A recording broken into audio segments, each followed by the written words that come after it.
Good morning student. आज अपन बात कर रहे हैं मुग़ल काल में संगीत की। इससे पहले अपन ने बात की थी मुग़ल काल के स्थापत्य कला की, मूर्ति कला की, चित्रकला की और उसके साथ में उनके युद्ध कौशल की, युद्ध अभियानों की, उनके प्रशासनिक व्यवस्था की, उनके समय जो साहित्य की रचना हुई थी, गंगा जमुना संस्कृति की बातें की थी। आज अपन बात करें उनके मुग़ल काल में संगीत की।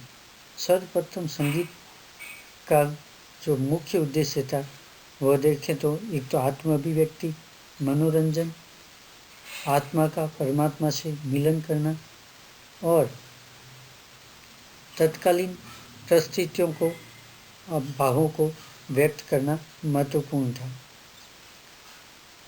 मुग़ल काल में संगीत का सबसे प्रमुख एक तो आत्म अभिव्यक्ति, आत्मा का परमात्मा से मिलन, तीसरा समकालीन परिस्थितियों को बताना या उस समय की जो परिस्थितियाँ था उनका वर्णन करना महत्वपूर्ण था।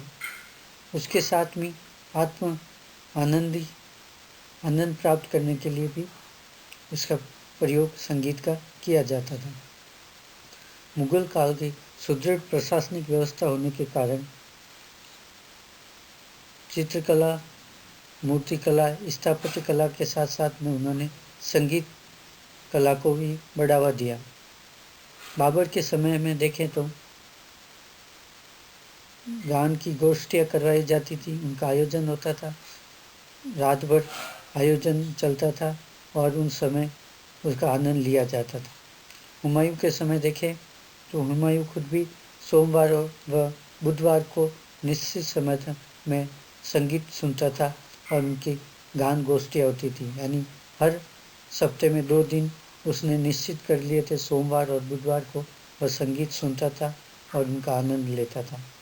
अकबर के काल में देखें तो मुग़ल काल का संगीत कला सर्वोच्चता की ओर बढ़ने लगी, जिसमें गंगा जमुना संस्कृति का समन्वित रूप देखने को मिलता है। कंठाभरण वाणी विलास अर्थात तानसेन ने इस समय प्रमुख संगीतकार था। उसने ध्रुपद गायकी के में पारंगत हासिल की। उसने मियाँ की मलार, मियाँ की टोडी, मियाँ की सारंग रागों का जन्म दिया। ये हमेशा पूछा जाता है कि मियाँ की मलार, मियाँ की टोडी और मियाँ की सारंग क्या है। वास्तव में ध्रुपद गायकी के एक राग है और कभी कभार पूछा जाता है कि इसका जन्म किसने किया, तो तानसेन ने इनका जन्म किया था, यानी उसके द्वारा ये रची गई रागें थीं।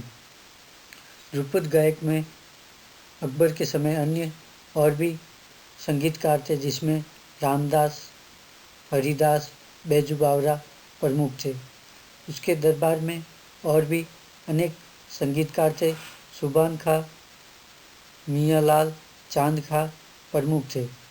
इन सब में देखें तो तानसेन, हरिदास, बैजू बावरा प्रमुख थे। अन्य प्रमुख थे, लेकिन इनका जो गायन शैली थी वह महत्वपूर्ण थी और आज भी उनके बारे में चर्चा अपन सुनते हैं।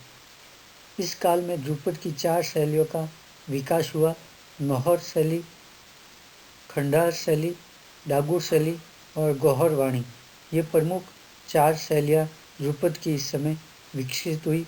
अकबर के समय पहले से आ रही थी, लेकिन पूर्ण रूप से इस समय विकसित हुई।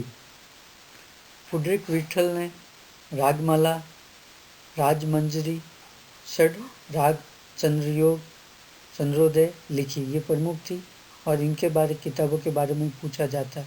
फुडरिक विठल ने रागमाला, राजमंजरी, षडराग, चंद्रोदय लिखी थी। अहोबल ने संगीत परिजात लिखी थी, महत्वपूर्ण थी, बहुत बार इसके बारे में पूछा गया है। अहोबल ने संगीत परिजात लिखी थी। भागवत ने अनूप विलास, अनूप रत्नाकर ग्रंथों की रचना की थी। ये सभी संगीत से संबंधित थे।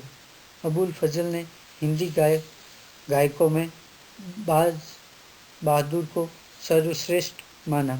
इस प्रकार देखें तो अकबर के समय संगीत में जो विकास हुआ वो मुग़ल काल में सर्वश्रेष्ठ था।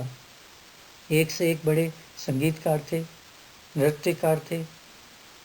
तानसेन का, जिसको आज तक अपन नाम सुनते आ रहे हैं, उसने अनेक रागों का निर्माण किया। ध्रुपद गायकी की शैलियों का इस समय विकास हुआ। उसके साथ में ही गंगा जमुना संस्कृति का समन्वय यहाँ देखने को संगीत में मिलता है। संगीत में आत्म अभिव्यक्ति के साथ साथ में आत्मा का जो परमात्मा से मिलन था वह महत्वपूर्ण था, यानी योग था। एक ऐसी अभिव्यक्ति जिससे धीरे धीरे इहलोक से परलोक की ओर जाने की व्यवस्था बताई गई थी। संगीत के माध्यम से आत्म अभिव्यक्ति के साथ साथ में मानव अपने दुख दर्द को भूलकर एक नवीन व्यवस्था में चला जाता है, जहाँ वह अपनी आत्मा को परमात्मा से मिलन करता है। इस प्रकार संगीत अकबर के समय महत्वपूर्ण था। जहांगीर के समय भी संगीतकार अनेक थे, उनके बारे में अपन कल समझेंगे और जानेंगे।